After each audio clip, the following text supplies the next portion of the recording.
참사는 지난 1997년 대한항공기 괌 추락 사고 이후 최악의 항공기 사고로 기록될 걸로 보입니다.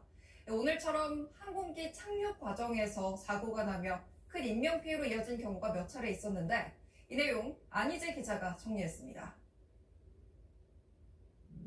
지난 1997년 8월 210명이 넘는 사상자를 낸 대한항공기 괌 추락 사고. 당시 대한항공 여객기는 미국령 괌 공항에서 착륙을 시도하다가 인근 야산 언덕에 충돌하면서 탑승자 254명 가운데 228명이 숨지고 26명이 다쳤습니다. 비행기는 언덕을 긁으며 150m 이상을 미끄러져 언덕 끝부분에 충돌했습니다. 이에 앞서 지난 1993년 목포 공항에선 착륙하던 아시아나 항공기가 야산에 추락해 66명이 숨졌습니다. 이듬해 제주공항에선 기상 악조건 속에 착륙에 실패한 항공기가 불시착하는 사고가 일어났습니다.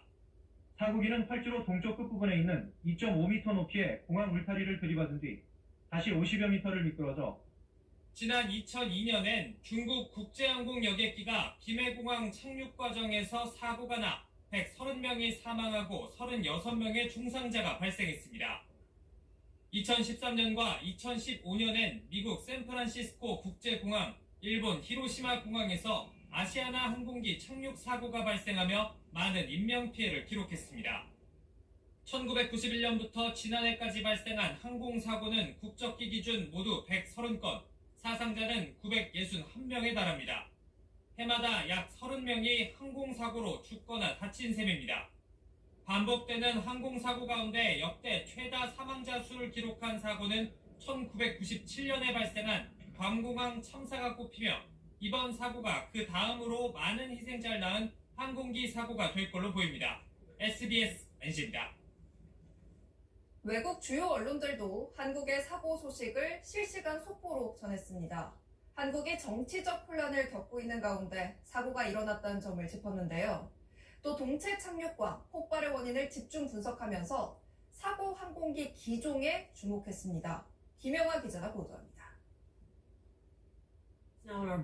미국 CNN 방송은 사고 소식을 특보로 전하면서 세계 항공 전문가를 잇따라 연결했습니다. 전문가들은 착륙 시 랜딩 기어가 내려오지 않으면 조종석에 경고등이 켜지고 경보 장치도 작동된다고 지적했습니다.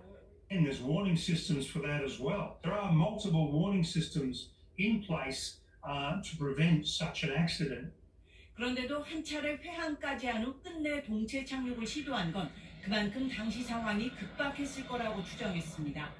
해외 언론들은 특히 한국의 항공기 사고율이 매우 낮고 제주항공도 대형 사고 이력이 없다고 전했습니다. 이 때문에 사고 항공기 기종에 주목했습니다. 보잉 737-800 기종으로 최근 대형 사고가 잇따르고 있는 737-MAX의 전 모델입니다.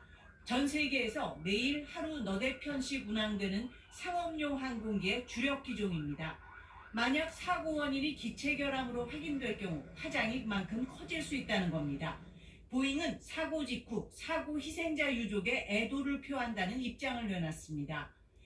CNN 방송은 보잉과 미 항공조사당국이 사고 원인 규명을 위해 조만간 한국의 전문가를 파견할 것으로 내다봤습니다. 활주로 주변에 벽 대신 풀밭 같은 완충 지역이 있었다면 인명피해를 줄일 수 있었을 거라는 지적도 나왔습니다. An aircraft that lands without landing gear in an emergency situation should be able to skid down the runway and skid off the runway into the grass and not hit obstructions. 미국 뉴욕타임스와 워싱턴 포스트는 자세한 사고 속보와 함께 이번 사고가 비상계엄과 연속 탄핵 소추로 이어진 정치적 혼란 속에 발생했다는 점을 지적했습니다. SBS 김영아입니다.